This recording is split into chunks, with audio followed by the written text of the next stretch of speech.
Alors, à Botaï, vous savez que Abraham Avinu, Parashat Haï Sarah, il a perdu son épouse, Sarah Emenu, notre matriarche Sarah Tzadeket. La première matriarche, Jam Israël, celle qui a donné Yitzhak Avinu, qui va donner Yaakov Avinu, bref, et voilà la première. Et notre Sarah, notre Tzadeket, notre grand-mère Sarah, Amen. Elle est décédée pour le Midrash, comment? Par un choc. C'est brutalement un choc.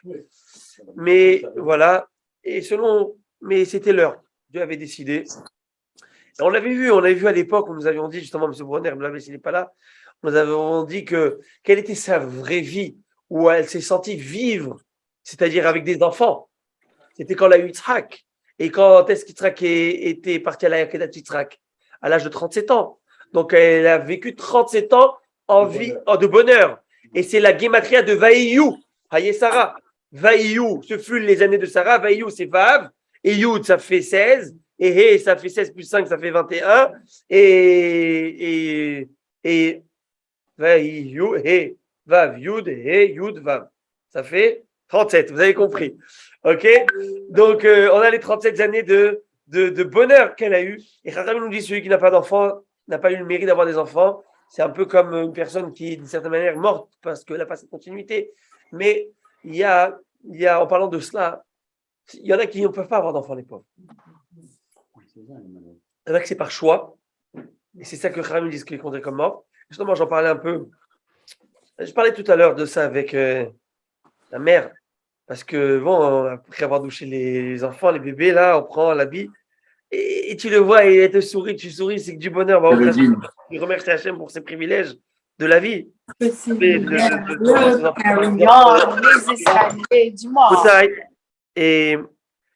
qu'est-ce qui se passe? Alors, il me dit, tu imagines des gens par choix, ils ne veulent pas avoir d'enfants. Et puis après, ils regrettent et c'est déjà trop tard. Et c'est trop tard et c'est ce regret qui est un peu fatal, presque irréversible. Et c'est une peine déchirante. Parce que, voilà. Alors, qu'est-ce qui se passe en tout cas? Alors, à Botaï, ça dépend. Les hommes. Il y a un moment où il y a trop tard. J'en parlais avec notre cher docteur Antébi. Il y a des hommes qui se comment ils s'appellent? Qui se stérilisent par la vasectomie pour ne pas avoir d'enfants, etc. Chez nous, c'est une pratique interdite. Après la Torah, complètement. OK? Il faut la savoir. Maintenant, alors, pourquoi j'ai parlé de ça? Alors, parce que j'ai dit, bon, ceux qui n'ont pas d'enfants sont considérés comme des morts. Mais je tiens quand même à radoucir mon langage et mes propos en disant qu'il y a un midrash qui différencie. Et ce midrash, il dit comme ça. Pour ceux qui ne peuvent pas avoir d'enfants, ce n'est pas aussi leur faute et qu'ils essayent. Au contraire, ils sont toujours dans la mitzvah. Ouais. Chaque fois qu'ils vont avec leur femme, ils sont dans le processus de la mitzvah de Piri et Rivia. Donc, celui qui a déjà eu 2 enfants, un garçon et une fille, il a fait son process, il a fait sa mitzvah. Alors bon, il va avec sa femme, c'est encore une grande mitzvah, c'est très bien, mais c'est plus dans la mitzvah parce qu'il a déjà eu ses enfants d'une certaine manière. Mais le Rav Weiss, toujours, il console les gens qui n'ont pas et qui disent, il dit, guys, vous êtes toujours dans cette attente de mitzvah, vous êtes toujours en train de faire des mitzvot à chaque fois que vous êtes avec votre épouse. Bon, et pourquoi je parle de ça? Parce qu'il y avait un midrash qui est rapporté, le gars de Nevina a rapporté ce midrash. À quel moment? Vous connaissez l'histoire de Valentin? Vous voulez que je vous raconte l'histoire de Valentin? Je vous la fais en courte. L'histoire de Valentin. Baruch Barbier. Alors, je vous la raconte, l'histoire de Valentin, rapidement, pour que vous ayez une idée. C'était à peu près en 17e siècle, 18e siècle, comme ça, l'époque du Gaon de Vilna. Il y avait un grand duc en Pologne, très proche de l'église, de la chrétienté. On l'appelait le graf Potocki, le duc Potocki. C'est pour ça qu'il s'appelait le graf Potocki. Et il avait 999 domaines. Il ne voulait pas en acheter un millième parce que 1000, ça fait trop court. Il préférait qu'on dise 999. Et donc, vous imaginez, c'était la crème de la crème de la. Pauvre ou quoi? Et qu'est-ce qui se passe? Il a eu un enfant. Il avait un enfant qui s'appelait Valentin. Je la fais courte, ok, parce qu'elle est longue. Vous pouvez vous l'envoyer. Vous pouvez lire l'article, c'est très intéressant cette histoire. Et ce Valentin, en quête de spiritualité, plutôt il était envoyé en France pour étudier la chrétienté et apprendre tout ce qu'il fallait de la Pologne en France. Et il apprend la chrétienté et il sent que tout ça, ça marche pas. Trop d'incohérences, trop de paradoxes. Et vraiment, comme je dis, en quête de cette religiosité et de spiritualité, il s'est attaché à à la Torah. Je ne vais pas rentrer dans tous les détails, comment, quoi, qu'est-ce. Et c'est comme ça qu'il a développé sa connexion à la Torah, au point où il s'est converti au judaïsme, il a quitté Amsterdam, et de là-bas, il est reparti en Pologne, il est reparti dans la ville du Gaon de Vilna. Et il a changé son nom de Valentin à Avraham, Ben Avraham. Parce que les conversions, on les appelle Avraham, Ben Avraham. Les enfants d'Avraham Avinu, non, Avraham Avinu, c'est celui qui convertissait le monde. Donc, Avraham Ben Avraham. Et donc, il a perdu la trace de son fils. Le père a perdu la trace. Il a mis des détectives privés. Vous savez, il était milliardaire. C'était un des hommes les plus riches de l'époque. Donc, il a mis tout ce qu'il fallait pour pouvoir retrouver son fils. Mais ils savaient qu'il était vivant. Mais... Ils avaient eu des échos comme ça, ils en avaient entendu, mais ils ne savaient pas. Il a eu une rumeur, mais il ne savait pas combien, quoi qu'est-ce qui était vrai, la vérité des dires. Il s'avère qu'il était. Pas avoué à ses parents. Parce que. Il pouvait pas, il aurait jamais. Mais non, ça s'appelle l'hérésie. Et dans la chrétienté, surtout au statut social où il était, et bien regardez ce qui va se passer. Directement guillotiné. Et ce qui va se passer, écoutez l'histoire, c'est le Gaon de Vilna. Il était dans la ville du Gaon de Vilna. Le Gaon de Vilna lui a conseillé, il a vu la grandeur d'homme que c'était. C'était un géant Torah. Il lui a conseillé, il lui a dit, écoute, mon ami, je te conseille dans une petite ville. Petite ville une petite banlieue, personne ne te connaît, tu étudies là-bas, en Pologne là-bas, dans un coin, dans un petit bled. Il a étudié à Torah Beth Midrash, les gens lui amenaient à manger, on voyait que c'était une personne exceptionnelle. Et il y avait un retoucheur, un tailleur, qui, son fils, chaque fois dérangeait ce rave qui étudiait. Non, il a dit, ça suffit, si tu as peu d'éducation, quelque chose comme ça, il a dit, je vais voir avec mon père. Son père, il a dit, toi, je sais qui tu es exactement, et tu vas voir. Il a appelé, et personne n'a je crois que même ça. L'un et nous, qu'il a dénoncé. Je revérifie l'histoire. Il a dénoncé. La police l'a arrêté. Ça fait la une du siècle. Juif, religieux, en prison. Et là, le décret, vous avez compris, le décret, c'était quoi? On lui a proposé de revenir. Sur sa religion, sur sa conversion, et revenir à la chrétienté. Il a dit, j'ai connu un Dieu vrai, pourquoi je devrais l'abandonner? Pour faire quoi? Pour mensonge, je ne le ferai pas. Sa mère a demandé d'avoir avec lui une audience, de tout faire pour pouvoir le convaincre, impossible. Elle est partie, elle a fait un voyage de 3 jours pour voir le pape, pour lui demander, parce qu'ils avaient les moyens, ils avaient le bras long, demander d'annuler le décret, et elle a eu l'annulation, sauf que Séréchaïm, l'archevêque là-bas, cardinal de Pologne, savait ce qui allait se passer. Et il a dit, il a devancé d'un jour le bûcher. Le Gaon de Vilna, il est venu le voir en prison. Il a dit, tu sais que je peux te faire sortir avec le nom sacré de Dieu. Est-ce que tu le veux? Il a dit non. J'ai eu le mérite de mourir. Je veux le faire. Mais il a pleuré. Il a dit, pourquoi tu pleures? Je pleure pour une chose. J'ai pas d'enfant. Et je n'ai personne pour me faire le Kaddish. Et j'ai pas d'enfant. Et là, il a mal à passer. Qu'est-ce qui s'est passé, je vais vous dire. Il va dire, je suis le premier, je suis le dernier, je suis le premier pour celui qui n'a pas de père, et je suis le dernier pour celui qui n'a pas eu d'enfant. Hachem qui dit, ne t'inquiète pas, tu t'es donné pour moi, moi je suis ton fils, moi je suis ton père. Moi je suis celui-là, c'est moi qui va être ta progéniture, c'est moi qui vais être ton futur. Ne t'inquiète pas, je te donnerai ton nom. Ton nom aura une réputation, ton nom s'agrandira. Ne t'inquiète pas, Dieu dit ça. Ceux qui n'ont pas eu d'enfants, qui n'ont pas eu le mérite, Dieu dit, ne vous inquiétez pas. C'est moi, Kadosh Baruch Hu, et chacun son tikkun. Et là, Rabotai, il s'en va vers le bûcher, il passe par la rue. Le lendemain, il passe par la rue du Gaon de Vilna. Le Gaon de Vilna le voit, il lui dit, va plus vite. Kiddush Hashem, on va pas lentement. Wow. Et là, il court. Il arrive là-bas, il y a le Rav, j'ai oublié le Rav, Alexander. Il a écrit le livre qui s'appelle le Yesod Shoresh Avoda. Très grand livre de Moussard et de philosophie juive. Il a dit comme ça. Si nous étions 10 à ce moment-là, à répondre Amen dans la beracha qu'il a fait sur le bûcher de Baruch Ata Hashem Elokeinu melech haolam hamekadesh shemo barabim, il y a une mitzvah de Kiddush Hashem, sanctification du nom divin. Si à ce moment-là nous étions 10, le Mashiach aurait été ici. Ils n'étaient pas 10. Ils n'étaient pas 10. Parce que tu es déjà dans cette foule de chrétiens, vous savez ce que c'est. Et donc il y avait quelques-uns qui se cachaient pour essayer de voir. Et à ce moment-là, ce Rabbi Avraham Ben Avraham, je peux vous envoyer son histoire, elle est impressionnante. Rabbi Avraham Ben Avraham, Graf Potocki qu'on appelle, ce fameux Valentin qui s'est converti au... Maintenant, pourquoi j'ai parlé de ça?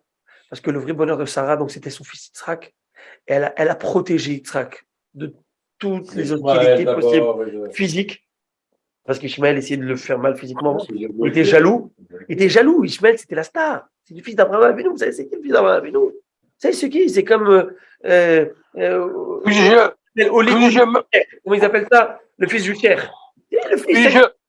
Puis-je me permettre de vous interrompre? Allez-y. Je termine ça et après, avec plaisir, M. Bonheur. Et ce qui se passe, c'est que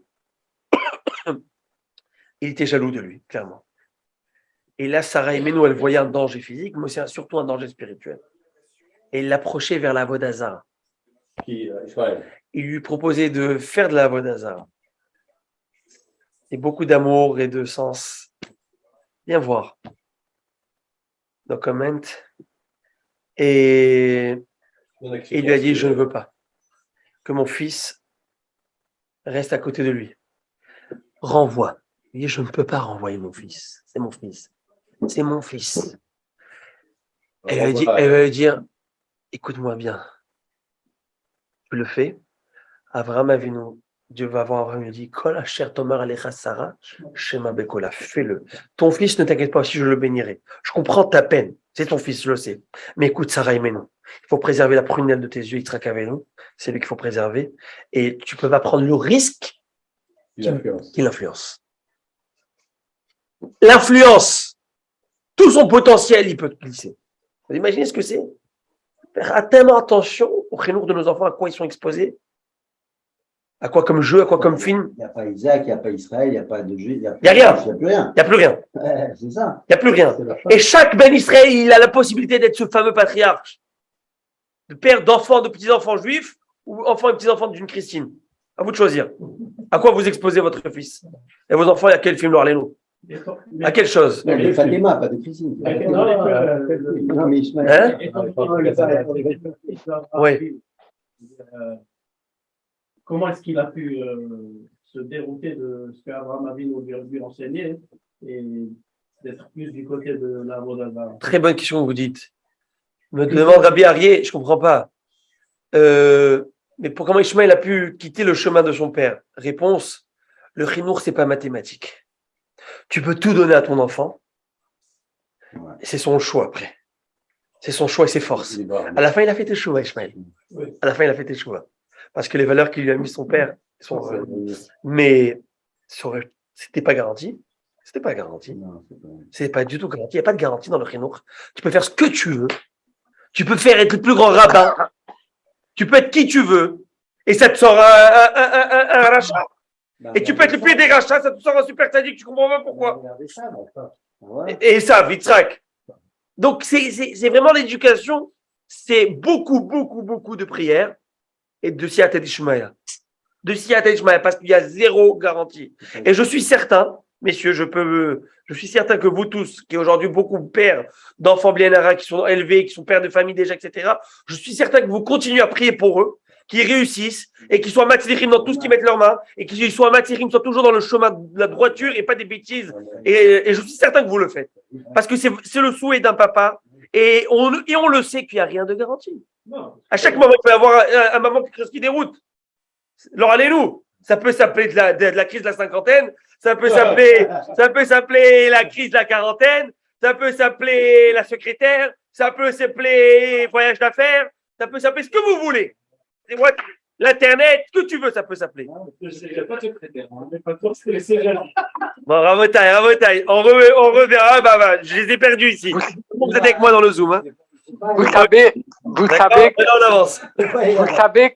savez que c'est un très mauvais chidur que Sarah a fait, parce que quand vous prenez la gematria de Hagar, c'est 208.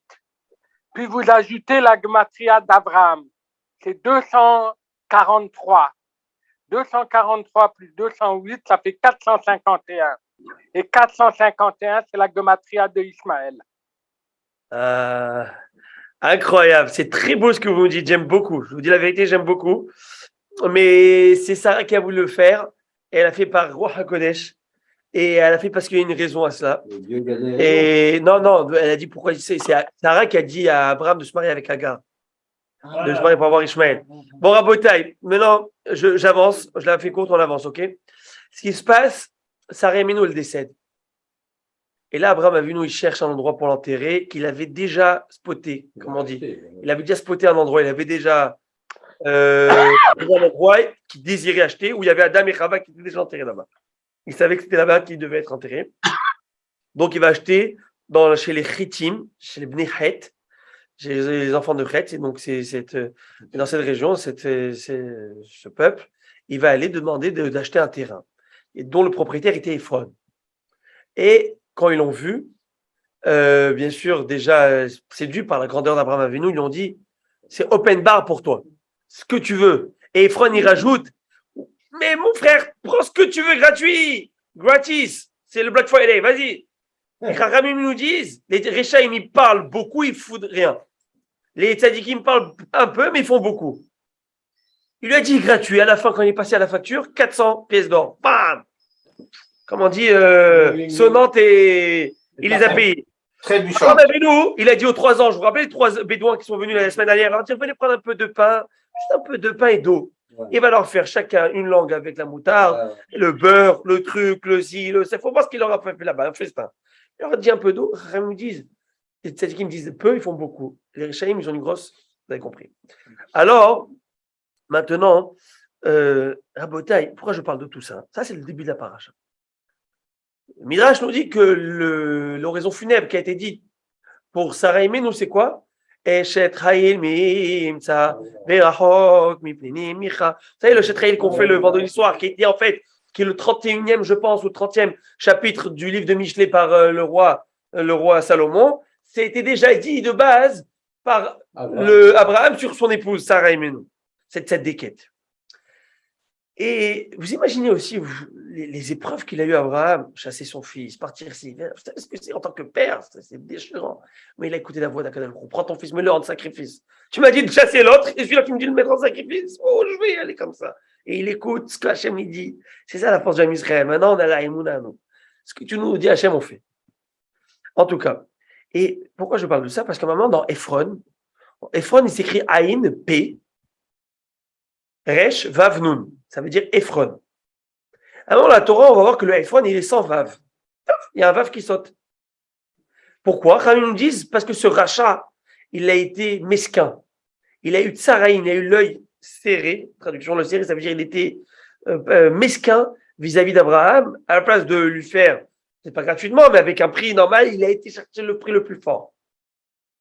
Mais il faut savoir, c'est que quand ils disent, à cause de ça, ce rachat, la Torah lui a enlevé le vav. Et ça veut dire que son nom, il n'est pas complet, il n'est pas entier. Et moi, je vous pose une question entre nous. Qu'est-ce qu'il en a à faire, et Franck, tu m'enlèves le vav ou pas le vav? Moi, j'ai mis 400 pièces. C'est à la vista, mon gars. Qu'est-ce que j'ai besoin de ça? Et lui, je croyais qu'il sait qu'on lui a enlevé le vav. Je croyais que ça lui fait quelque chose. Il sait même pas, ça ne le dérange pas. C'est un goy de chez goy. Le gars, il a été pris d'arnaquer comme il faut. Je veux dire, franchement, vous croyez que c'est quoi? Il a les 4 consciences? Ah, on lui a enlevé un vav. Oh, alors là, franchement, là, tu l'as mis dans le baba. Tu l'as rien mis du tout. Qu'est-ce que tu l'as fait? Mais en fait, il faut le savoir. Kharamim vont nous dire qu'il a raté tellement de choses. C'est pour nous apprendre à nous, pas lui.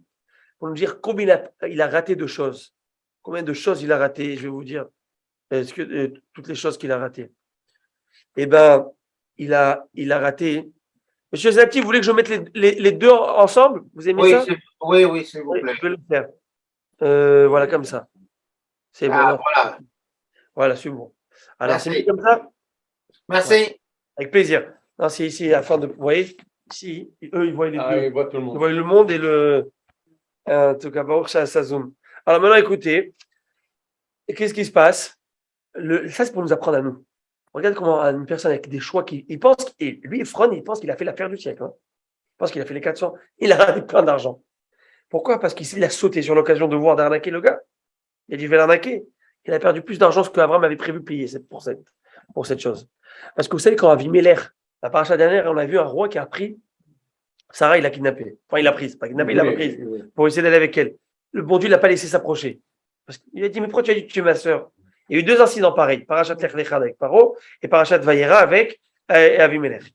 Avimelech, il lui a donné 1000 pièces d'argent, 1000 pièces d'or.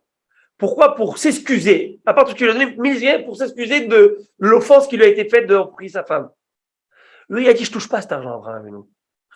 Il va toucher, je ne touche pas cet argent. Mais je la garde pour Sarah elle-même. pour la peine que ça lui a été fait. Moi, je ne vais pas en profiter pour moi, je vais profiter de la peine qu'on lui a fait, mais je la mets dans une enveloppe et pour son enterrement, je vais l'utiliser. Donc, Il était prêt à mettre ses 1000. Il a sauté pour les 400. Intelligent, tu perds Vav. Vav, c'est 600. Tu perds les 600. Fais ce qu'il tu devrais avoir. Et plus encore, et bien plus profond, et ça, c'est le Rav Shlomo Hama. Il dit, j'ai bien aimé le Haïdou, je vous partage. C'est que lui, il avait l'opportunité de peut-être se connecter à Abraham Avinu. Par ce don, par cet acte de générosité de lui donner ce terrain. oui, il aurait été redevable. Ok, parce qu'il aurait, de cette manière, un petit peu, il aurait été attaché à la nation juive, n'est-ce pas, de cette manière. Il aurait eu ce mérite. Et bien, le Vav, ça représente quoi? La Torah. La Torah, donc, il a perdu toutes les paroles de la Torah. Pourquoi la Torah, c'est Vav? Parce que les termes de la loi, il faisait 6 coudées sur 6 coudées. N'est-ce pas?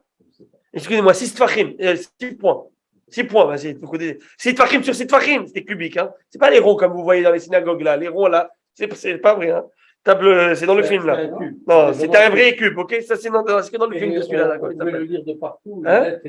Ouais. Bon, en tout cas, et c'était en diamant comme ça. La Torah, le Vav. Regardez, là, c'est pour vous, monsieur Bronner, si vous êtes toujours avec nous. Regardez, vous allez aimer ça. Le Vav, c'est quoi? C'est Hachem. Et comment le Vav, c'est Hachem? Le Vav, c'est la Torah. Le Vav, c'est le Ham Israël. Vous allez me dire comment le Vav, c'est le Ham Israël? Comment le Wav, c'est le. Écoutez comment c'est joli ce qu'il dit. Le Vav, en phonétique, il y a plusieurs manières d'écrire le phonétique dans la Torah. Vav, si je veux écrire le Vav, développer le Vav, c'est Vav, Aleph, Vav.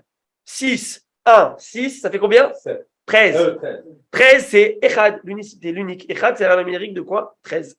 Echad, 1, 8 et Dalet. Ça fait 13, l'unicité. Tu aurais pu te connecter à Kadosh Baruch Hu, tu viens de perdre. Le Vav, c'est aussi Vav, Yud, Vav. C'est comme ça qu'on l'écrit dans un autre milou, une autre manière de écrire. Vav, Yud, Vav, ça fait combien? 6 et 6 et 10, ça fait 22. 22, les 22 lettres de la Torah. Et sinon, Vav et Vav, tout seul, Vav et Vav, sans rien au milieu, c'est 12, les 12 Fatim. Tu aurais pu tout, le Idel Jefron, la Torah nous dit, pas pour lui qui a tout raté, pour vous dire, vous savez tout ce qu'il a raté dans son choix là. Il aurait pu avoir tout ça et se connecter à tout ça. Vous savez ce que ça veut dire? Que dans la Mava, il reçoit tout. Tout, parce qu'il a donné ce zéro, il s'est attaché à cette nation. Et là, Kharamim nous dit, regarde tout ce qu'il a perdu. Tout ce qu'il a perdu, une personne avec son acte, qui a l'impression qu'il ne fait rien, une petite arnaque ici, une petite truc ici, un miskinerie là, et il a raté la possibilité. Je vais ajouter quelque chose que j'avais appris, c'est que Mais c'est très très beau, c'est très beau, cette connexion. acheter absolument la terre pour ne pas qu'un jour on lui redemande ou qu'on mette en question. Bravo. Il voulait être propriétaire Bravo. absolument. Bravo. Et il a voulu un contrat. Oui, bravo, exactement. Il a fait un acte, il a fait à voix haute. Je termine une petite haïdouche on a encore 1 minute, après on prend la main, parce que là, il faut vous dites arrêtez de nous dire, rappelez-nous, ça fait pas trop. On avance. Non, je sais, je m'amuse, en bouteille, j'aime utiliser les jargons québécois. Là. Alors, ma mère qui était là pendant une semaine, il y a des mots, elle ne comprenait rien. Et dans le livre, peinturé. C'est un mot québécois, hein? Ben oui. Peinturé, c'est dans le. Il y a des mots comme elle a essayé de. Ouais. Chicaner, truc, tu n'as jamais vu ça. Bon, en tout cas, rabotaille. On revient à notre douche. Ça, c'est le Kliakar qui dit, c'est pas moi, c'est le Kliakar. On l'avait vu à l'époque, il est juste une beauté exceptionnelle, donc je partage. Écoutez, Rabbi Arié, vous dites ça à la table de Shabbat, c'est une bombe atomique. $1 milliard. C'est mieux que le Bitcoin, parce que là, ça se casse la figure, hein, le marché. Pas le Bitcoin, mais bon. Mais tout ce qui est crypto-monnaie. Il y a deux Ouais. Alors, à Botaï, je vous donne maintenant un super haïdouche. Vatamot Sarah est décédée. Bekiryat Arba. Kiryat Arba, vous savez, c'est où? Ouais. Dans la cité des 4. Il y avait 4 géants là-bas. Ichevron, c'est la ville de Chevron. Bravo. Kiryat Arba, Ichevron, Beret, Kenan, dans la terre de Kenan. Je vais nous géolocaliser l'endroit. Kiryat Arba, Chevron, Kenan. Plutôt Kenan. On aurait pu faire le contraire, mais bon. D'accord, Kenan, etc. Bon. Et Chachamim vont dire qu'il y avait deux autres noms à cet endroit. Kiryat Arba, Chevron, Eshkol, Mamré. 4 noms. Alors, demande de Kliakar, pourquoi la Torah en choisit 2? Et si tu me dis Kiryat Arba, c'est Chevron, c'est kiff, pourquoi tu vas me dire c'est Chevron et c'est Kiryat Arba? Je n'ai pas besoin de le savoir. La Torah n'est pas en train de me faire là des choses en plus, là. Elle est morte dans Kiryat Arba, la cité des 4, qui s'appelle Chevron aussi, en terre de Canaan. Bah, dis-moi juste Hebron, je comprends. Dis-moi Kiryat Arba, je comprends. Ok? Et ou sinon, si tu veux tous me les dire, alors dis-moi tout. Eshkol Mamré. C'est ce qu'il dit. Il dit quelque chose de très joli, le Kliyakar. Le Kliyakar, il dit comme ça. Une personne peut décéder pour 4 motifs. D'abord, alors allez-nous, que Dieu nous en préserve à cause de ses fautes. À cause de ses fautes. Mon Dieu va dire, Enaf, it's enough. Combien tu vas faire? Combien de dégâts tu fais? Regarde combien tu fais de peine aux gens. Regarde combien tu fais. Regarde ce que tu tues. Regarde un criminel. Quoi, il faut l'arrêter, ce gars. Bon Dieu dit, ça suffit. Il y a des gens qui, alors allez-nous, que Dieu nous en préserve, ils ne meurent pas à cause d'eux-mêmes, à cause de l'impact de leurs fautes. C'est-à-dire c'était une conséquence. Ça veut dire qu'ils ont fait des fautes, ça allait trop loin, ils n'arrivent pas à revenir en arrière. Par exemple, quelqu'un, nous disent que Dieu nous en préserve, Dieu nous en préserve. Les enfants peuvent mourir à cause des fautes des pères, à cause des vœux non accomplis, par exemple. Les vœux non accomplis. Il promet, il fait ici, il fait rien. Dieu nous en préserve. Parlez-nous. Après, il y a la mort naturelle.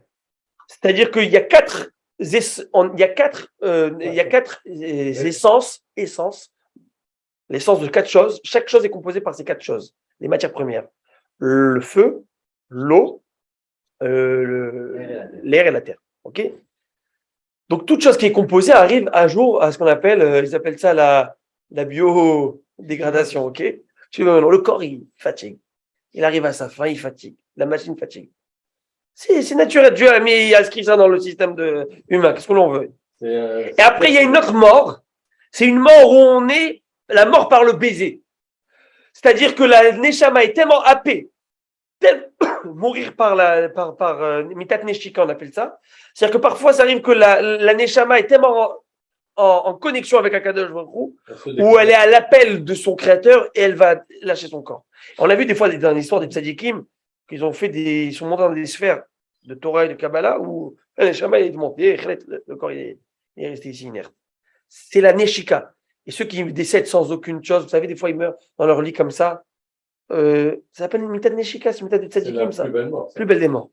Le bon Dieu, il vient, il prend sa Neshama comme ça s'appelle Neshika. C'est par connexion à Dieu. Maintenant, je pose une question. Sarah Imenu, est-ce qu'elle a fait des fautes, cette tzadékette? Alors écoutez, je vous dis, il y a 4 noms de ces villes. Il te dit le Kliyaka, c'est en rapport avec ces 4 sortes de morts. Et Mamré, ça vient du mot Mamré Piachem. C'est quoi Mamré? Rebelle, nous étions avec les paroles de Dieu. Est-ce que Sarah Imenu, elle était rebelle? Jamais. Eshkol, c'est mourir à cause de quelqu'un. Est-ce que Sarah Imenu est morte à cause des fautes d'Abraham Avinu? De son fils? Rien. Alors elle est morte de quoi? Vieillesse. Et de quelle manière? Par connexion avec Akadosh Baruch Hu. Ça n'est jamais, elle a été happée par Akadosh Baruch Hu. C'est ça qui dit Kiryat Arba, c'est la décomposition des 4 éléments. Chevron, Chibour, connexion. L'endroit de la connexion. C'est ça que les Kliyaka nous disent. C'est pour ça que la Torah a voulu nous dire où est-ce qu'elle est morte. Kiryat Arba, c'était le temps. Et de quelle manière? Par le Chibour, par connexion à Akadosh Baruch Hu. À la mort du baiser. J'ai toujours cru qu'elle est morte à cause de la peur. Du choc. Je l'ai dit tout à l'heure. Mais même de quelle manière ça s'est fait? Dans quelle manière ce choc? De quelle manière? Déjà, on ne sait pas comment ça se passe. Quelle manière? Chibour. Par une connexion, l'âme a été apprise. Elle est arrivée dans les autres sphères célestes avec beaucoup de délices d'en haut. Alors écoutez ce Hidouche maintenant. Ça, on a fini la paracha. On a dit pas mal de Hidouchim sur la paracha. Alors à Botaï, on a dit un beau Hidouche sur le Vav. Souvenez-vous de sur Hidouche, une bombe atomique. Et combien il ne faut pas être mesquin, combien il ne faut pas sauter sur l'occasion de rouler des gens ou quoi que ce soit, parce que tu peux perdre beaucoup plus que ce qu'on aurait pu gagner.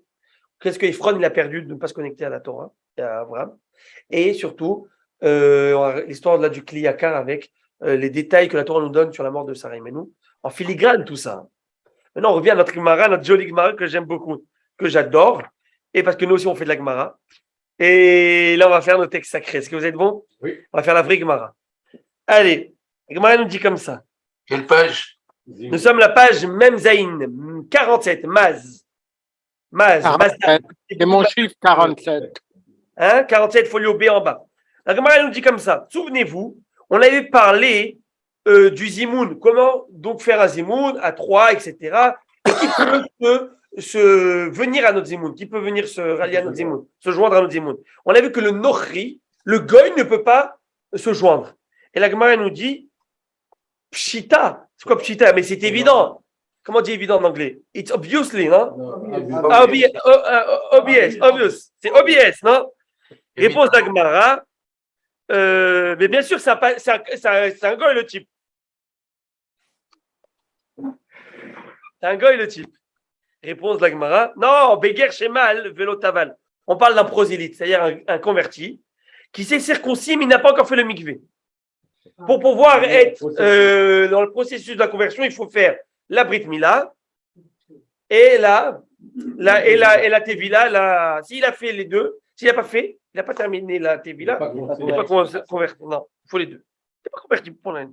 Donc on aurait pu croire que, bon, dans ce cas, ça va, il peut quand même Tienou. Il est Tienou. Il n'y a pas de chez nous, mon gars. Il n'est pas encore de chez nous. Comme Rabbi Zera nous a enseigné au nom de Rabbi Yochanan, chez nous, les règles sont claires. Il n'y a pas d'ambiguïté. Il n'y a pas d'ambiguïté. Et je le dis encore une fois pour ceux qui veulent, à bon entendeur, salut. Il n'y a pas de recherche de quête autre part que dans la Torah et dans les règles de la Torah. Les règles de la Torah, elles sont là. Et c'est comme ça que c'est. Et guerre, et mieux encore, un converti, il ne devient converti quand est-ce que lorsqu'il est circoncis et immergé dans le mikvé. Ok? Super. Sinon, tant qu'il n'a pas fait ça, il est goy. Très bien. Et le contraire, un juif qui va se tremper pour se baptiser, ce que tu veux, il reste juif. Et ça, on a fait au chiour du Parashat Echlecha, on a parlé de ça. T'es juif, point la ligne, mon gars. Tu fais ce que tu veux après, en tant que juif. Sauf que si un goy, il fait ce qu'il veut, il n'a que cette mitzvah noachide. Tout le reste, tant qu'il il paye ses taxes, ça va, tu vois. Mais les autres, mais le Ben Israël, il y a d'autres taxes. Pourquoi? Parce que mon gars, noblesse oblige. Noblesse oblige. T'es noble, tu dois conduire comme un noble. Tu veux pas? Sors-toi de cette noblesse, mais tu peux pas sortir de la noblesse, mon gars. Tu es né dedans, c'est tout, Baruch Hashem. Parce qu'un Ben Israël, quoi qu'il fasse, il est noble. C'est un king. Quoi qu'il fasse, quoi qu'il ait dit, il revient à la Teshuvah et là, il cartonne. Vous imaginez quelqu'un qui a une force, une célébrité par exemple, qui a une force de pouvoir amener les gens à la Teshuvah. Vous savez qui a fait ça à l'époque? Il s'appelle Uri Zohar, qui est décédé d'années. Uri Zohar, un acteur exceptionnel dans le monde israélien de quelques décennies en arrière. Cet acteur exceptionnel. Vous imaginez, comme si je te dis Brad Pitt, à l'israélienne. Vous savez c'est qui Brad Pitt? Bon, Hachem, des grands tzadikim ici, ils savent pas c'est qui, mentent ou quoi, disons. Donc il est là, et le gars il vient, il te dit Rabotai, je fais Teshuvah. Rabotai, il faut reconnaître Akadosh Baruch Hu, le Dieu unique. Rabotai, on revient tous à. Les gars, ils le voient comme ça. Et c'est Mr. and Mrs. Tzadikim. C'est quoi cette histoire-là? Mais moi, je fais Teshuvah, mais moi, c'est lui, mon. Ils font tous Teshuvah et Uri Zohar, il a fait ça, du jour au lendemain. Quand il a compris c'est quoi le Hémet, il a vu c'est quoi le Hémet, il est parti jusqu'au bout. All the way. Et il est devenu le Rav Uri Zohar, un des plus grands rabbanim qui faisait Teshuvah. Et il faut voir, il y a encore plein de films de lui, si vous voulez voir. Le cinéma israélien. Okay. Il y a dans le cinéma israélien, il y a des films, des vieux films de lui. C'était un super acteur. Mais il y a des YouTube où il est. Au point où les gens disaient, oui, mais les gens disaient, Uri Zohar, il se convertit, les gens non religieux en Israël. Il n'y a plus rien à faire dans ce pays. Qu'est-ce qu'on fait ici? Il n'y a plus de place pour nous, les non religieux, quoi. Si même celui-là, vous voyez ce que je veux dire? Alors, vous imaginez la force. Après, je dis, même là, on a eu le buzz avec cet acteur, etc. Imaginez-vous cet acteur, Bezrat Hashem. Et bien, il te dit, guys, Bezrat Hashem, peut-être ou pas, Tachel c'est Torah. Et c'est ça dans son fort intérieur. C'est un Ben Israël. Un Ben Israël, même s'il dit quoi que c'est. Un papa, ça reste un papa. Même si tu dis, c'est pas mon papa, mais c'est mon papa, c'est une réalité. Hashem, c'est son papa. Et c'est comme ça. Et dans le sens inverse, vous avez entendu le connard de Gad Elmaleh. Ça va, monsieur Bonheur. Monsieur Bonheur, je vous en supplie, je n'accepte pas qu'on parle comme ça dans cette plateforme, dans ce forum, ok? Vous m'enverrez par texto ce que vous avez l'habitude de m'envoyer. Ok, monsieur Bonheur? Je retire ce que j'ai dit. D'accord. Et c'est quoi Gematria? Faites-moi une Gematria. Rapidement le temps. Alors, vite fait. Vous savez, c'était marqué dans la paracha qu'un Nefesh Aser Asou, Becharan. Le mot Asou, parce que les Goïm, ils ont toujours essayé de nous convertir avec la force.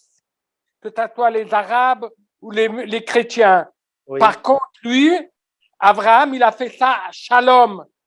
Et vous savez que Shalom, c'est aussi 376. Bravo. Monsieur Brunner, vous l'avez dit la semaine dernière. Alors, vous voyez, j'ai l'Alzheimer. Non, Ouais. c'est Shalom. Non, c'est juste que vous étiez en Floride. Vous étiez en Floride. Ok, on avance. Ok, Rabotaï, je reprends la Gemara. Rabotaï, je reprends la Gemara. Donc, on avance. Regardez, si vous avez l'Alzheimer avec tous les guimatriotes que vous faites, la vérité, vous êtes bénis. Que Hachem vous envoie une bonne brioute, une bonne santé. Maintenant, écoutez, Amen.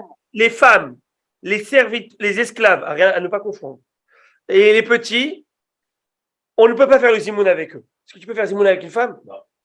Allez, guys, non, même statut social. Hein. Même statut social, si ce n'est pas plus.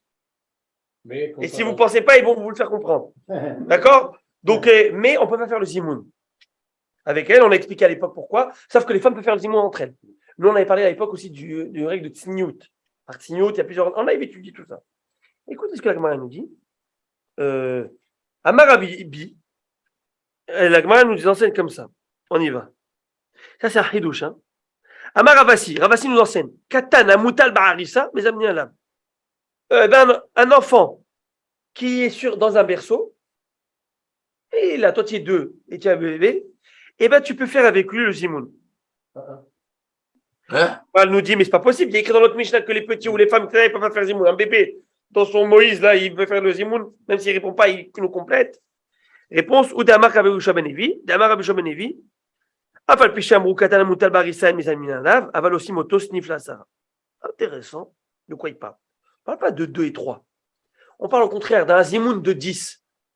On est déjà 9. 9, c'est grosse majorité. C'est l'impression que vraiment tu es 10. Dans ce contexte où il y a besoin de 10 pour l'entité du minyan, bien qu'il est bébé, voilà, la n'est pas comme ça, on va le voir. Eh bien, on pourra faire le zimoun. Et lui, on pourra faire le zimoun. Et ce que la Mishnah nous a dit tout à l'heure qu'on ne peut pas, par rapport à 3, mais lui, dans ce 10, on pourra faire. Et regardez ce que la Gemara va nous dire. Bon, après, la Gemara va rejeter tout ça. Amar Rabbi Ben Levi nous enseigne Tisha ve'eved nistarufim, 9 hommes juifs et un esclave kénanien, il a le droit de compléter le quorum des 10, du minyan. Vous savez ce que c'est un esclave kénanien, monsieur? Après la Torah. Vous savez, à l'époque, il y avait les marchés d'esclaves. Tu achètes un esclave. Est-ce qu'il est juif ou il est goy? C'est un goy, l'esclave. Quand tu l'achètes, il devient demi-juif. Tu lui fais la brit mila, tu fais Non. Le Rambam, il dit comme ça. Il est sorti des goy, mais il n'est pas entré dans le club des juifs. Il est entré de choses. Ok? Et qu'est-ce qui se passe? Il a les mêmes obligations que les femmes. Alors, les femmes, ils doivent mettre des filines? Non. Ils doivent faire Shabbat, oui. Vous voyez? Donc, les mêmes obligations des femmes. Alors, est-ce qu'il peut faire le zimoun? Lui, il dit, alors, est-ce qu'il peut faire le minyan? Est-ce qu'il peut compléter un minyan? Un minyan? Et il te dit, lui, oui. Il dit, mais c'est quoi ça? Le contexte, c'est le règle. Mais tu veux, on objecte. C'est Rabbi Eliezer. Mais je vois qu'il y a une histoire à l'époque de Rabbi Eliezer. Rabbi Shimon c'est un talmudiste. Rabbi Eliezer, c'est l'époque de la Mishnah. Et quoi? Il est rentré à la synagogue, ils étaient 9. La vérité, chapeau Rabbi Eliezer, quel sadique. Ils sont 9. Minyan, il ne trouve pas le 10e. Il était avec son serviteur. Sur place, il lui écrit un acte d'affranchissement, il a franchi. Parce que quand ils sont affranchis, automatiquement, ils juif. Complètement. Il lui crie pour compléter le minyan. Déjà, je mets une pause. Vous imaginez là, on te dit, attends, vous savez ce que c'est un esclave, vous savez ce que c'est la valeur de la main-d'œuvre, vous savez ce que c'est d'avoir. C'est à toi. T'imagines? Pour le minyan. Et la Gemara dit, tu vois qu'il a dû la franchir pour pouvoir avoir le minyan. Donc ça conteste clairement ce que nous dit Rabbi Ben Levi. Réponse d'Agmara. Agmara elle dit non. Tere itztarichu. Shicher rad benafik bechad. Pas du tout.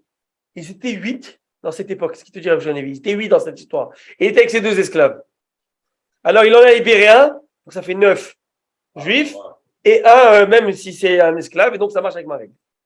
Et là, Gemara dit, vous avez compris l'histoire ou pas? Messieurs, est-ce que vous avez compris dans le Zoom? Dans le Zoom, vous avez compris? On comprend. Super. Donc, en fait, selon l'histoire, M. Benevi, il dit, non, la version d'histoire, elle était qu'ils étaient 8, plus 2 esclaves, il a libéré un, ça fait 9 juifs, plus 1 esclave, et ça passe. Donc, ça marche comme ce que je dis. Et là, Gemara, tout de suite, elle pose une question, elle dit, mais comment ça se fait qu'il a libéré cet esclave? On a une règle. c'est une mitzvah de la Torah, positive, pas négative. Léolam Baem Tavodou. À propos des esclaves cananéens, on le voit dans le livre de, je pense, dans Parashat Béar, il y a écrit vous les asservirez pour toujours. C'est-à-dire, dès que tu achètes un esclave cananéen, tu dois le garder chez toi, esclave. C'est pas une mitzvah de le libérer. Mais quoi, même pas. C'est pas une mitzvah, non? C'est pas une mitzvah de le libérer. Et c'est écrit que tu dois la servir, tu dois être ton serviteur. Il y a une raison aussi bien profonde à ça. Parce que tant qu'il est en toi, il fera Torah et mitzvot. Il fera parce que. Donc tu le gardes dans cette barrière de la Torah et des mitzvot. Et vous savez que chez nous, ça n'existe pas, l'esclavagisme en tant que tel. Non, il y a des règles très claires. Comment s'occuper, c'est un sourd de chez un sourd. Mieux encore, un esclave, il s'est sauvé d'Israël, il est venu chez toi. Tu n'as pas le droit de le ramener chez son maître. C'est un sourd d'après la Torah. L'autre, ce qui rêvait de la Torah, ça passe pour la Torah. Tu n'as pas le droit, tu ne l'amènes pas. Il est venu désespérément chez toi, tu n'as pas le droit de le ramener chez ton maître. Allô, va chez ton maître. Toi, tu l'amènes là-bas dans une culture de coton, là. Vous savez ce que je faisais, je nous en préserve là-bas. La sauvagerie, comment les Blancs ils s'occupaient de ces là. Chez nous, jamais. Mais c'est un serviteur, c'est une main d'œuvre gratuite. De la boire, à manger, tu t'occupes de lui comme il faut. C'est pas vraiment gratuit parce que. Oui, d'accord, mais il faut bien lui faire vivre. Tu vois que c'est un animal ou quoi? Et encore même un animal, tu dois. C'est un Adam, c'est un monsieur. C'est une main. Maintenant, tu es obligé. Donc on voit. La Gemara demande comment ça se fait qu'il a libéré. Il n'a pas le droit. Il en fera une mitzvah positive que de l'avoir en tant que serviteur. Réponse. La Gemara dit, et c'est la première fois, je crois, dans tout le Talmud, on retrouve cette notion. Mitzvah Abba va Averaï. C'est une mitzvah qui provient d'une Avera. Est-ce que je peux voler $1000 que j'ai donné à Tzedaka? Je ne les veux pas tes $1000. Tu fais une Avera pour faire une mitzvah? Ça marche pas ton truc. Les gars, ils veulent le loulav, je fais le loulav avec. Je suis pas intéressé. Garde-toi ton loulav, mon gars. Ok? Donc, la première fois qu'on retrouve cette notion, après on retourne en Souka, etc. Mais c'est ici. C'est une mitzvah qui vient d'Avera. Réponse d'Agmara. C'est différent dans ce contexte. C'est pas une Avera. C'est une mitzvah positive. Et la transgression, c'est une mitzvah positive. Dans une mitzvah de tzibour, où tout le tzibour a besoin, on a le droit. Il y a des règles, on aura le droit dans ce contexte. Et là, les poskim, les rishonim, ils veulent essayer de clarifier comme c'est un peu ambigu comme idée. Alors, dans quel contexte on a le droit de faire une avéra pour le tzibour? Tu vois? Pour moi, si j'étais pour moi, j'ai besoin d'un zimoun, on était à 3, non, tu n'aurais pas pu faire ça. Mais dans ce minyan-là, on avait le droit. Pourquoi? Il faut essayer de comprendre. Maintenant, on avance. Rabbi Shimon Levi, il nous donne un autre enseignement, et ça, Rabotai, c'est pour nous tous. Léolam, Yashki, Madame, les bêtes Knesset. Un homme doit toujours se lever tôt pour aller à la synagogue. Pourquoi? Afin d'avoir le mérite d'être compté parmi les 10 premiers. Tu es parmi les 10 premiers. Parce que même s'il y a 100 fidèles qui viennent après lui, c'est ce qui se passe? Un berrier, si vous faites partie des 10 premiers, il reçoit la récompense de tous les fidèles. Alors, moi, je dis quoi? Les pauvres et les fidèles qui viennent venir skin, ils n'ont pas de récompense? Non, bien sûr qu'ils ont leur récompense.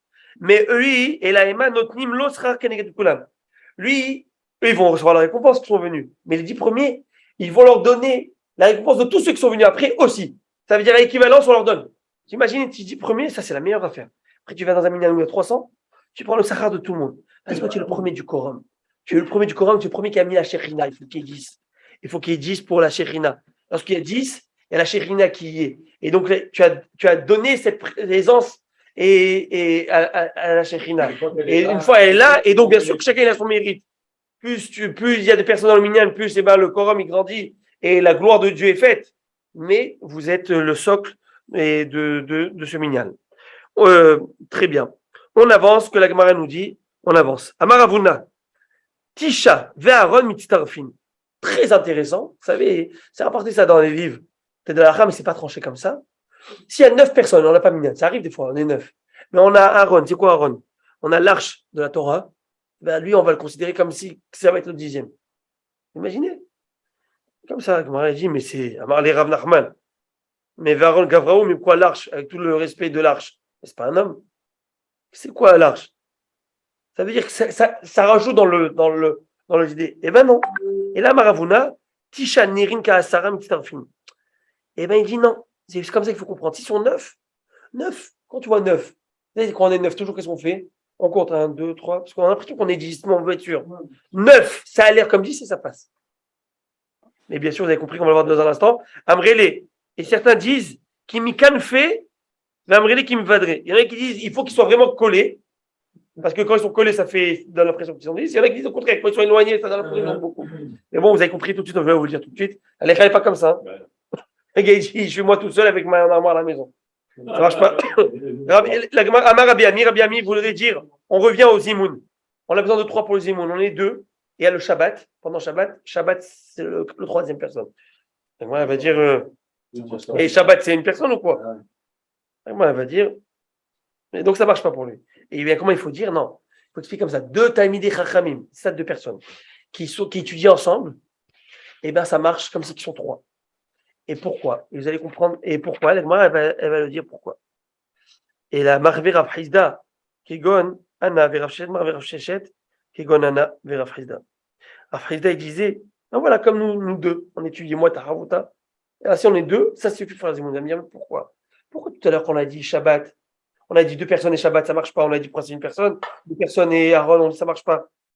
Et là, ça marcherait, il n'y a pas cette objection. Mais là, il n'y a pas comme ça. Parce qu'en fait, on voit que dans l'idée, c'est qu'il faut avoir 3 esprits, 3 idées, 3 points de vue. C'est ça l'idée. On avait vu pour louer Dieu. Moshe Rabbeinu, il avait dit Gadilou l'Hachem, Itin, remets-moi Hachem. On avait eu Moshe, il dit venez avec nous. Donc moi plus 2. C'est l'idée, 3 esprits remercient Dieu. Il y a quelque chose, il y a un quorum, il y a quelque chose qui est créé. Mais 2 Talmidei Chachamim qui tuent Halacha, ils sont perpétuellement en train de se remettre en question. Il y a toujours un 3e avis qui est en train d'être là en recherche. Mon 3e avis, peut-être je me suis remis en question. Donc il y a les 3 avis qui sont là. Mais bon, la halakha n'est pas comme ça. Ok, on avance, la halakha n'est pas comme ça. Maintenant, on avance. Vous savez, vous avez dit Shabbat, vous m'avez écrit qu'il disait vous dites Shabbat. Quoi, Shabbat, il y a une personne? Il ne faut pas prendre ça à la légère. Par exemple, je vous donne une halakha lema, c'est que le Shabbat, on dirait une personne. Vous voyez, je vous donne cette halakha? Vous êtes prêts? Oui. Et halakha que vous faites ça pas tous les jours, mais une halakha qui est d'actualité. Regardez. On se marie. Je me suis marié avec une femme. Je fais le Sheva Brachot, oui ou non? Pour le Sheva Brachot, pour pouvoir faire le Sheva Brachot, il faut toujours un nouvel invité, oui ou non? On appelle ça comment? Panim Hadashot. Un nouveau visage. Donc il y a de la nouvelle simcha, la joie supplémentaire. Si c'est les mêmes, tu vois, ça fait dire 3 jours, ça fait, le Hadé, il n'en peut plus de les voir. Vous savez? Alors, il faut qu'il y ait toujours la nouvelle simcha, il faut un nouveau visage. Nouveau visage.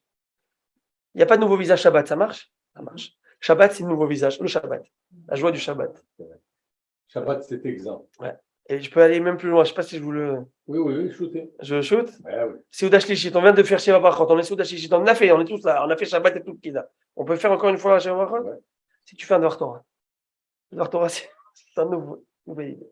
Ça donne une joie spéciale. Mais bon, on ne va pas rentrer, ça c'est que pour Shabbat. Kerabotai. On avance. Une nouvelle chose. Amar Rabbi Yochanan. Rabbi Yochanan nous apprend Katan, un enfant, il peut s'associer aux Zimoun. Poréa. C'est quoi Poréa? C'est un enfant qui pointe. C'est quoi qui pointe quoi? Les poils pubiens. C'est un enfant qui n'a pas encore 13 ans. D'après la Torah, pour être minyan, pour être bar mitzvah, il faut 13 ans plus les poils pubiens. C'est-à-dire les poils de puberté. C'est un homme, le type. Donc, si on te dit, même s'il n'a pas l'âge, il a déjà des poils de puberté, il a cette maturité, ça suffit. Alors, il y a 2 façons. Ou 13 ans et un jour, c'est-à-dire 13 ans révolus, même pas. D'après la halakha, pour qu'un bar mitzvah soit bar mitzvah après la Torah, 13 ans plus les poils. Ah, ok. Mais on a une hazaka, on a ce qu'on appelle une. On a décrété. Non, une présomption. Tu ne vas pas ouvrir les braguettes de chaque bar mitzvah. Bien rien, je le vois sourire. Je lui dis quoi, il rigole. Tu ne vas pas ouvrir la braguette chez le rabbin où il dit. Le rabbin, il dit hazaka, qu'un enfant qui est bar mitzvah, non, et qui a 13 ans, normalement, il a déjà les poils plus bien. Peut-être moins ici, mais en bas, c'est plus bien, quoi. Il en a. Mais il faut donc avoir les deux. Mais c'est une hazaka, cette présomption, elle est vraie pour toutes les lois qui sont habituellement rabbiniques. Okay. Alors, il y a la question, est-ce qu'il peut nous rendre du kiddush? C'est thoraïque. Il peut lire Parashat Zachor. J'ouvre une autre parenthèse entre nous. Le minyan, est-ce que c'est thoraïque ou rabbinique? Non, c'est thoraïque. Le minyan de faire minyan. C'est rabbinique. Très important, mais c'est rabbinique. Nous demande Chachamim, comment Rabbi Eliezer il a libéré pour une mitzvah rabbinique? Vous entendez la question ou pas? Comment Rabbi Eliezer il a libéré un esclave pour une mitzvah rabbinique? Plusieurs réponses. Ou c'est le rabbin, même si c'est rabbinique, mais c'est pour le public. Ou il y a une autre réponse, c'était Parashat Zachor. C'était la lecture de Parashat Zachor et c'est Minatora. Vous savez, Zachor. Et là, il fallait, c'est ça qu'il a libéré. Pas mal, non? Oui, vous avez vu la réponse du Roche? Ça, c'est le Roche. Elle est belle, celle-là. Hein? Et maintenant, par rapport au. Hé! J'explique. Rabbinique, obligatoire. Obligatoire, je vous l'ai dit, j'ai dit ça vendredi. Très, très important, à moins que tu peux pas. Mais si tu es à la maison à rien faire, c'est impossible. Si je vous dis ce que écrit le Shulchan Aruch, pourquoi il faut celui qui y a une synagogue dans sa vie et qui ne la fréquente pas. Et pour lui, la synagogue, c'est quand même mezouza. De temps en temps, tu l'embrasses. Shachenra, c'est un mauvais voisin. C'est pas un bon voisin, le type. C'est quoi un bon voisin? Si on est voisins, Biarrier, ça va? Vous avez ce qu'il faut, vous avez besoin d'aide pour la voiture? Il y a quelque chose. On se côtoie. C'est ça, c'est un bon voisin. Un mauvais voisin, c'est quelqu'un que c'est que pour rien. Non, pour Kadash Baruch Hu, il te dit, tu vas être mon voisin, bon voisin. Viens me rendre visite. Vous avez vu combien de mérite on donne à cette personne qui vient? Bon Dieu, il dit tout le mérite de tout le monde, tu le reçois. Puis si tu vas en premier, tu vas au début de tout le monde. Quel zéroute ça? Maintenant, pour ce qui est du minyan, c'est quand l'autre, il dit, pour moi, je sais pas, 100. Ouais, 10. Après, Non, 50. 50, après la. Il n'est pas été à 100 pour Sodome. Ouais. Il savait que 100, il n'y en avait pas. Alors, à 10, il s'est arrêté. Ouais. C'est pas de là que c'est. Du minyan des 10? Oui, c'est pas de là. Peut-être l'idée du Coran, mais ce n'est pas de là que ça vient. Rachid explique. Ah. Ça vient de Noir. C'est déjà Noir, ils étaient 8. 4 couples. Et à 8, ils n'ont pas réussi. C'est-à-dire qu'au moins que le 10, il n'y avait pas cette importance. Et ça n'a pas pu sauver toute la génération. Alors, là, pourquoi je vais demander? Ça marche. Ok, Rabotai. Donc, le chiffre 10, il est sorti. Parce qu'il y a le minyan. Les rabbinim, ils l'ont approuvé. Oui. Mais non, encore une fois, le minyan, quand je dis c'est pas Minatora, c'est quoi le minyan, pas Torah? Le 10, c'est sûr que c'est Minatora. D'être minyan, 10, mais d'aller prier dans un minyan de 10, c'est pas obligatoire, Minatora, d'y aller le faire. C'est pas les chachamim. Mais il y a des moments où c'est obligatoire, comme Zachor, c'est Minatora. Tu es obligé d'aller au point où c'est écrit dans la Lachat, tu habites dans un patelin à 2-3 rivières, tu dois venir à côté de nous pour écouter les Zachor. Pas Shabbat en voiture. Non, je sais pas moi, là-bas. Alors, c'est pour ça, le fait de prier. Bon, 2 minutes. Rabotai, je vous embrasse, je vous souhaite bracha et tzlacha, que de bonnes choses. Hazak.